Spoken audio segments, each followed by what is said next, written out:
In our culture, the father-daughter relationship is a romance, and the daddy's girl is seen through the rose-colored glasses of a father who never wants her to grow up. So who is the daddy's girl figure on screen? She's an idealized, but stunted version of femininity, one who's focused on pleasing and getting praise for doing whatever her dad approves of. I went with law enforcement. Detective Beckett already said it's cool if I volunteered down at the station. Oh, well, as a member of the NYPD volunteer squad, I would be happy to show you the ropes. She wants to be taken care of. It's all I've ever wanted from you, Daddy.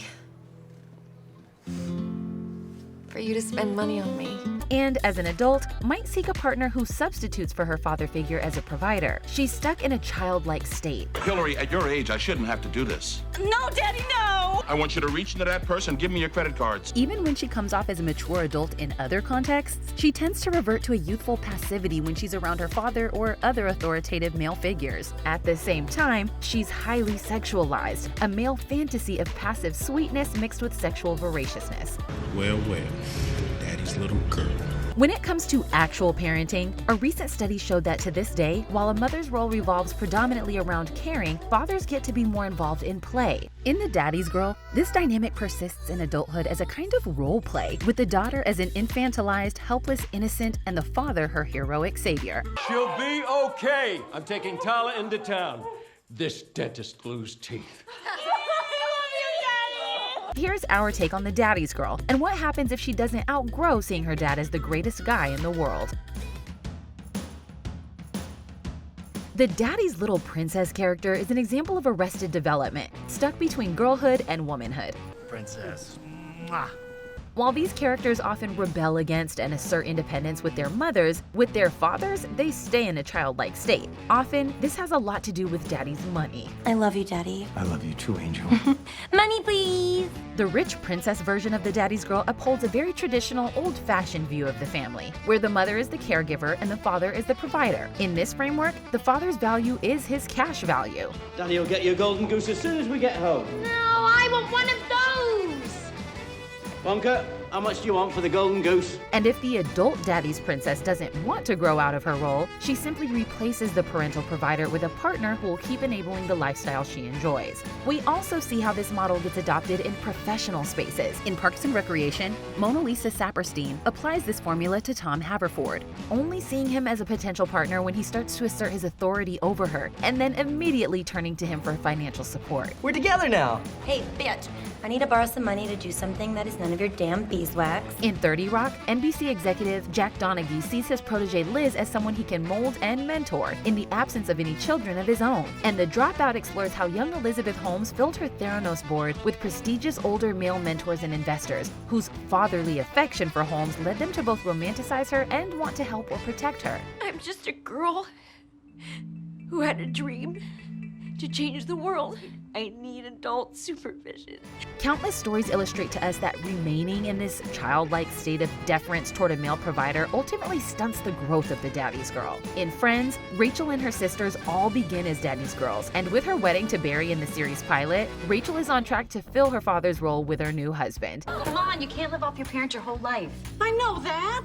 That's why I was getting married. When she runs out on her wedding and emancipates herself from this future, it's painful, but ultimately what she needs to mature into her own skin. Later in the series, we see a glaring contrast between mature, professionally successful Rachel and her sisters who've continued to be spoiled, babyish rich girls. Which sister is this? Is this the spoiled one or the one that bit her? Daddy, cut me off. Never mind, I got it. Even Rachel's mom reveals that she regrets choosing the limiting daddy's girl life, and she envies the freedoms her daughter enjoys as a woman standing on her own 2 feet. This is no offense to your dad, sweetie, but I was thinking there might be more.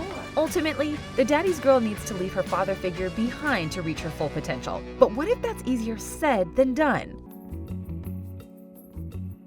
A lot of daddy's girl narratives are linked to Carl Jung's idea of the Electra Complex, in which the daughter grows hostile toward the mother and develops a quasi-sexual attraction toward the father. In coming-of-age films about the daddy's girl, we often meet her on the cusp of breaking away from the father and overcoming her Electra complex. I'm 16 years old. I'm not a child Don't you anymore. take that tone of voice with me, young lady. This separating from the father is mirrored by a sexual awakening. In Dirty Dancing, Baby begins the movie with a childish worship of her father.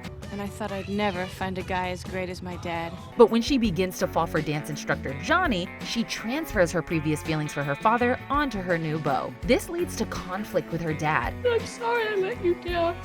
I'm so sorry, Daddy. But you let me down too. Which is finally resolved through the father-daughter relationship reforming with slightly more distance as the father bestows his approval on his daughter's new partner. When I'm wrong, I say I'm wrong. In Say Anything, Diane's father is even more explicitly the gatekeeper of his daughter's affections. What are your plans for the future? Spend as much time possible with Diane before she leaves. And this makes Lloyd's and Diane's courtship difficult, as Lloyd basically has to break up an existing relationship. In the end, what acts as the catalyst for the couple getting together and Diane overcoming her Electra Complex is her father letting her down by embezzling money and effectively being taken away from her. My father's guilty. He lied to me. He lied to everybody. I just left home. I need you. Veronica on Riverdale has a similar dynamic with her father. While she starts out as a classic daddy's girl, Came into this world, Daddy's little girl. learning of her father's misdeeds requires her to separate more from him if she wants to mature into a good person. At the start of The Little Mermaid, Ariel is the apple of her dad's eye. Your daughters, they will be spectacular. Yes, and especially my little Ariel. So her journey toward a happily ever after with Prince Eric requires a fairly traumatic severing from her father's world. She has to willfully disobey her dad and incur his disapproval and wrath before he finally lets her go. Then I guess there's just one problem left. And what's that, Your Majesty? How much I'm going to miss her.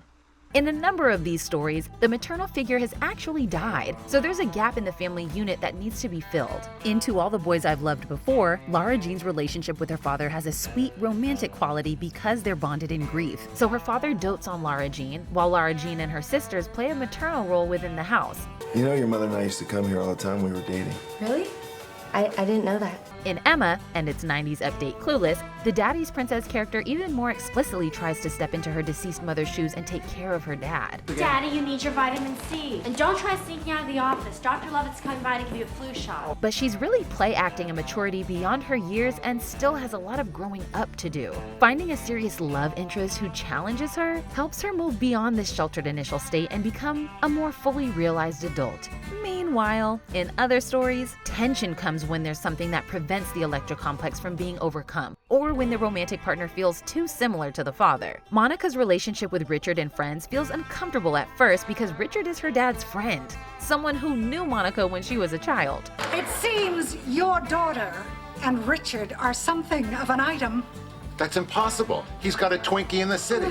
And any unusually close adult dad and daughter relationship may instinctively make some of us a little uncomfortable. I've said that if Ivanka weren't my daughter, perhaps I'd be dating her. You know? Stop it! Oh, it's so weird. Stop. You know what? You are sick.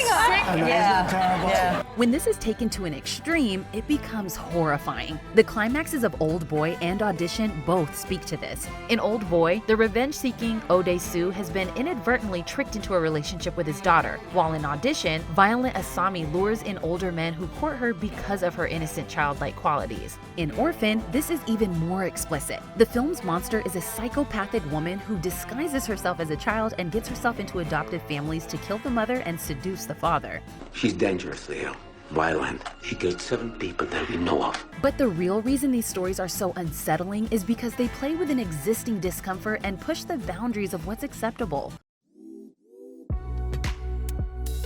The sexualization of Daddy's Girl comes from a fantasy of a submissive woman who treats her man as a hero. I think it's really great to support females, particularly female entrepreneurs. Today, this old-fashioned power dynamic is less prominent, but it still holds a certain power and appeal for people. So more and more, the Daddy's Girl is getting embraced with a tongue-in-cheek tone. In queer communities, daddy's often a name given to the more dominant partner in a relationship. And now daddy, or even zaddy, has become a general term of endearment for hot actors and celebrities. The first word that comes to mind, Daddy! Kelly Ray Jr. Eve Pizer argues that this memification of daddy is laced with irony. A grown woman says daddy with intention, self-assurance, and lots of cynicism. We claimed daddy as our own, which allows us to gently mock the patriarchal structures we're playing into. Oh my God, how did you swing La Mamunya?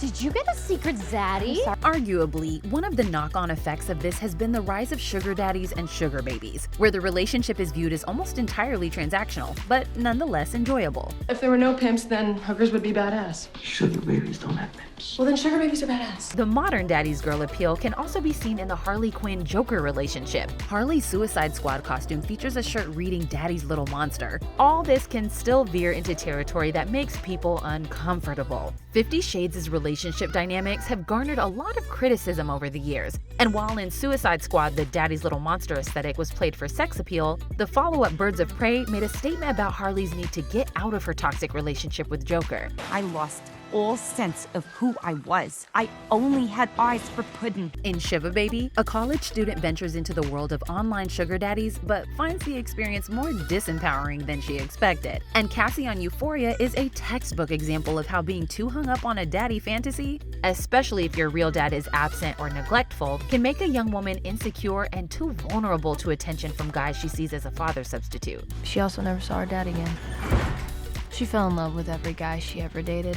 In real life, Megan Fox received backlash when people found out she referred to her partner, Machine Gun Kelly, using that term. Fox said, "I was being celebrated as being a feminist until I had the nerve to call my boyfriend daddy." I was like, whatever you say. Daddy, whatever daddy says. But that case, where it was clearly a mutual love language between Fox and Kelly, speaks to how, overall, there's growing acceptance that this dynamic can be a female fantasy too. And there's nothing wrong with it if everyone's into it. Daddy, what's taking so long? Hey, babe, I'm on the phone, and I would prefer if you didn't call me that in public. But I call all my boyfriends daddy. So much of our culture operates on the great man theory of history, where male archetypes are transformed into these mythic, heroic creations. And arguably, there's no greater male archetype than the father. So, in a sense, women are conditioned to fall in love with them. However, in cultural depictions of the daddy's girl, leaving this hero worship behind becomes an important, even necessary step. To become her own woman, she can't be defined by the power dynamic she was born into. She has to take charge herself. I had to find a new identity. A new me. Thank you for watching the tape. Don't forget to subscribe and let us know what you're watching.